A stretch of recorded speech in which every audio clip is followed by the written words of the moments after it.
Current affair से पहला प्रश्न है, निम्नलिखित में से किस देश का योगदान भारत के कुल प्रत्यक्ष विदेशी निवेश एफडीआई में जुलाई सितंबर तिमाही में लगभग 50% रहा है? ऑप्शन ए में है America, Singapore, Mauritius, Britain.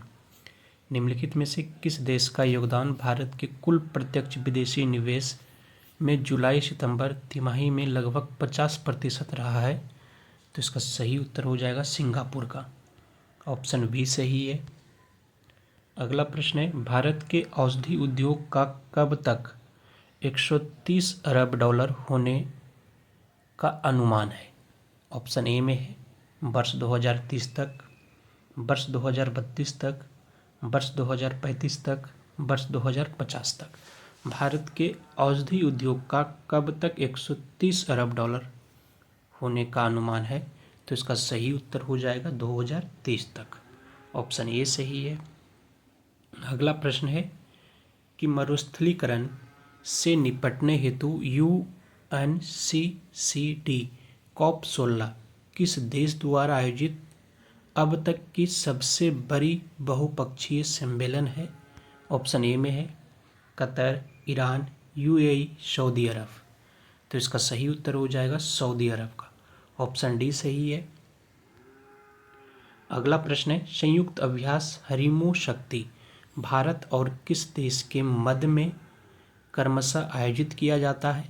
Option A में है मलेशिया, जापान, इटली, फ्रांस। तो इसका सही उत्तर हो जाएगा ऑप्शन ए मलेशिया में। भारत और मलेशिया के बीच यह अभ्यास संयुक्त अभ्यास है हरिमो शक्ति, यह आयोजित किया जाता है। तो ऑप्शन ए सही है। अगला प्रश्न है कि हाल ही में कौन अंतर्राष्ट्रीय क्रिकेट परिषद के सबसे युवा अध्यक्ष नियुक्त हुए हैं? ऑप्शन ए में है सौरभ गांगुली, जयशाह, रोजर बन्नी, इनमें से कोई नहीं।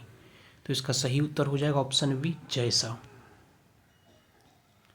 अगला प्रश्न है कि हाल ही में कहाँ एक शिल्प विनिमय पहल का आयोजन किया गया है? ऑप्शन ए में है जयपुर में, जम्मू में, श्रीनगर में, गंगटोक में। तो इसका सही उत्तर हो जाएगा श्रीनगर में। ऑप्शन सी सही है। अगला प्रश्न है कि 1 दिसंबर को आयोजित विश्व एड्स दिवस का थीम क्या था? ऑप्शन ए में है असमानता समाप्त करे, एड्स समाप्त करे, सही राह अपनाना, मेरा स्वस्थ मेरा अधिकार, HIV महामारी को समाप्त करना, समान पहुंच, सभी की आवाज़, अपनी स्थिति जाने। 1 दिसंबर को आयोजित विश्व एड्स दिवस का थीम क्या था? तो इसका सही उत्तर हो जाएगा ऑप्शन बी सही राह अपनाना और मेरा स्वास्थ्य मेरा अधिकार। तो ऑप्शन बी सही है।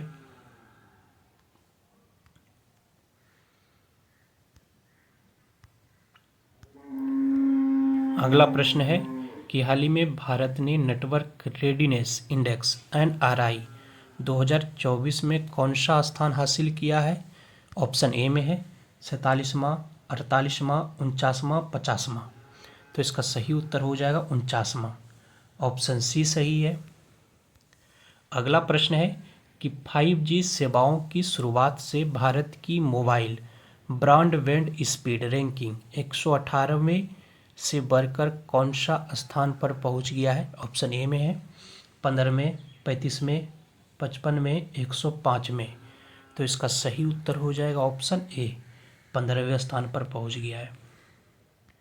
अगला प्रश्न है कि केंद्र सरकार ने देश भर में लोक कला और संस्कृति के संरक्षण हेतु कितने क्षेत्रीय सांस्कृतिक केंद्रों की स्थापना की है? ऑप्शन ए में है 5, 6, 7, 10। तो सही उत्तर हो जाएगा 7। लोक कला और संस्कृति के संरक्षण हेतु क्षेत्रीय सांस्कृतिक केंद्रों की स्थापना हुई है 7। तो ऑप्शन सी सही है। अगला प्रश्न है कि हाल ही में किस राज्य ने बाहरी राज्यों से आने वाले वाहनों पर जनवरी 2025 से ग्रीन सेस लागू करने की घोषणा की है? ऑप्शन ए में है सिक्किम, जम्मू कश्मीर, अरुणाचल प्रदेश, उत्तराखंड। तो इसका सही उत्तर हो जाएगा उत्तराखंड में। ऑप्शन डी सही है। अगला प्रश्न है कि हाल ही में चर्च में रहे संयुक्त राष्ट्र शांति निर्माण आयोग में कुल कितने सदस्य हैं? ऑप्शन ए में है 20 देश, 25 देश, 31 देश, 51 देश। तो इसका सही उत्तर हो जाएगा ऑप्शन सी। 31 देश है संयुक्त राष्ट्र शांति निर्माण आयोग में। अगला प्रश्न है कि वित्त वर्ष 2025 की जुलाई सितंबर तिमाही में भारत की जीडीपी वृद्धि दर घटकर कितने प्रतिशत पर आ गई है?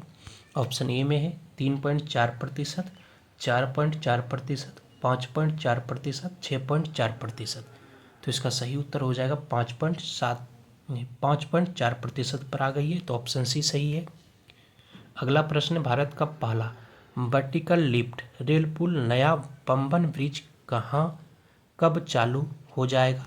ऑप्शन ए में है दिसंबर 2024 में, जनवरी 2025 में, फरवरी 2025 में, मार्च 2026 में। तो इसका सही उत्तर हो जाएगा ऑप्शन ए, दिसंबर 2024 में यह चालू हो जाएगा और बना कहाँ है? तमिलनाडु में। तो ऑप्शन ए सही है। अगला प्रश्न है, निम्नलिखित में से कितने हिंद प्रशांत देशों में सौर परियोजनाओं के लिए भारत और अंतर्राष्ट्रीय सौर गठबंधन ने समझौते पर हस्ताक्षर किए हैं? ऑप्शन ए में है 4 देश, 7 देश, 9 देश, 11 देश। तो इसका सही उत्तर हो जाएगा 4 देश। ऑप्शन ए सही है। धन्यवाद आप सभी को। जय हिंद। मिलते हैं अगले दिन फिर करंट अफेयर के महत्वपूर्ण प्रश्नों के साथ।